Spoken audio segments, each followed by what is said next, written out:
It's kind of ironic, too, that neoliberalism has been more, an economic philosophy that is all like free trade, people can do what they want. It's supposedly a liberal philosophy, but it's been essentially forced on people and has had a coercive effect on the economy more globally. This is kind of tangential to our topic, though. So now, one thing that I did want to talk about in relation to this is looting. Now, I don't understand where this comes from or why it's so prevalent, but in all the news organizations, whenever a natural disaster happens and the supermarket is closed and people don't have food because they've just been in a natural disaster, the doors are locked, so they break in and they take the food from where the food is, and then on the TV they call it looting. Why is that, do you think? Well, dictionary definition, it is looting, I guess, and of course it's the sort of thing that's stupid to oppose. I mean, a lot of the food in the grocery store, particularly the fruits and the fresh fruits and vegetables and the frozen stuff, is going to go bad if somebody doesn't take it because there's no electricity in the store to keep things cold, usually after a natural disaster. And in my opinion, looting behavior should be encouraged for, stores that are devastated and are not being currently occupied by their owners. Well, and I mean, it's one thing to go and, steal a TV, but I think it's another thing entirely to go and take food from a supermarket that's not functioning when you have no other source of food. I mean, I think calling that looting is just incredible. That's just ridiculous. I mean, if they don't want them to break in the windows, then maybe they should unlock the door. Well, here, let me explain it, though. I mean, this is what I actually think is happening. And I mean, you may think this is like a paranoid conspiracy theory or not. But I think the important thing is like what the way we talk about these things and the way that we broadcast them through the mainstream media. And the whole point of like showing people, breaking shop windows and carting stuff away and doing all this stuff is so that we can kind of demonstrate that to people in this country who are unfamiliar, I think, with like looting and see it as a total breakdown of like the rules of society, that it's okay to go in and use whatever military force is necessary to pacify the people in question. And I think it's really just a justification for military intervention most of the time. I mean, that's the way, we justified using Blackwater troops in New Orleans. That's why we justify, the huge, influx of military people. When there was already a lot of UN troops on the ground in Haiti to begin with. But the United States sends like a ton more troops.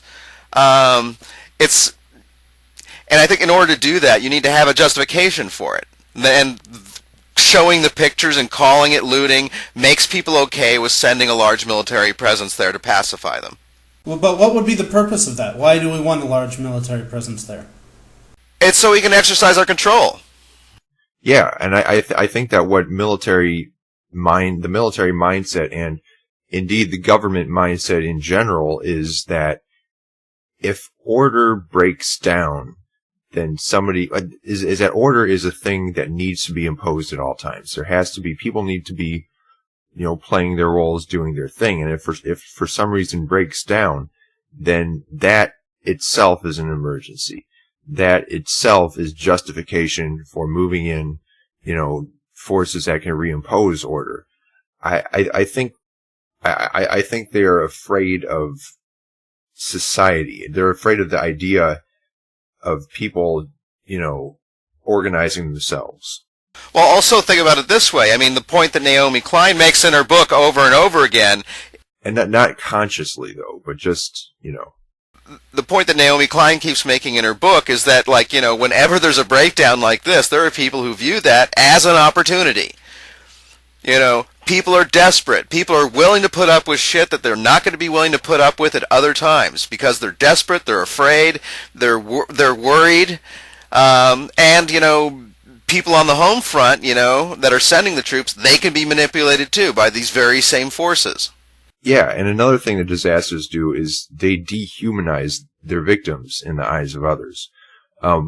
When a military person or an authority of some type walks through an average orderly neighborhood, and they see the people there as, roughly equals. They see them as people, and they're like, everything is good here. But when that neighborhood falls into disorder or disarray for some reason, suddenly the people there become, I think, in the eyes of others, they become less than people. It's that I think that in the eyes of most people, part of being human is what makes us human is like the role we occupy in society, rather than some sort of intrinsic property. And that's why you have FEMA after New Orleans, sort of herding people around like cattle rather than treating them with the dignity that human beings deserved. And that's why occupying troops, always take advantage of the populations of the places they're occupying and treat them, just like livestock. So I think it's sort of a universal thing.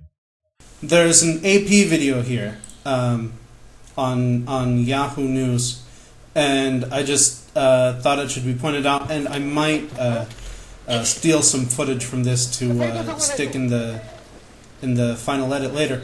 But the video is a video of just some police officers in Chile outside of a supermarket where people were going to steal food. I mean, I don't know how the hell you can call it stealing when the supermarket is closed after a natural disaster and it's the only place there is food. And it's not like there's somebody there to sell it to them. I mean, it's not... I don't know how you can call it looting. I don't know how you can call it stealing. I know it belongs to the supermarket, but in a natural disaster, it becomes public. I'm sorry, that's just the way it is. Okay?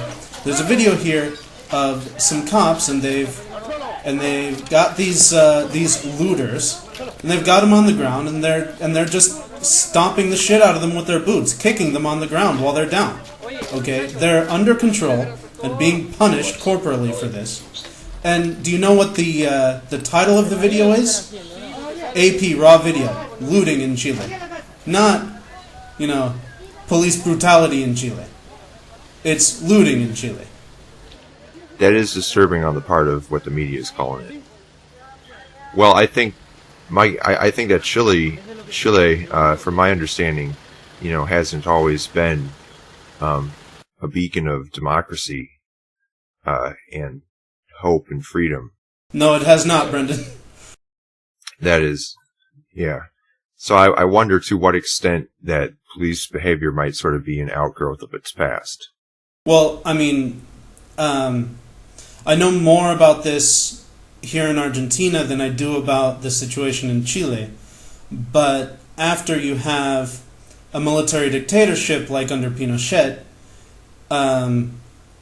you have these elements sort of installed in the local police force, and a lot of times when the dictatorship leaves, a lot of people who were appointed by or who were with or who were sympathetic to or cooperative with the dictatorship continue to hold positions of power in the local policing force, or even in the judicial system, or in government. And that's the case here in Argentina. I assume that it's similar in Chile.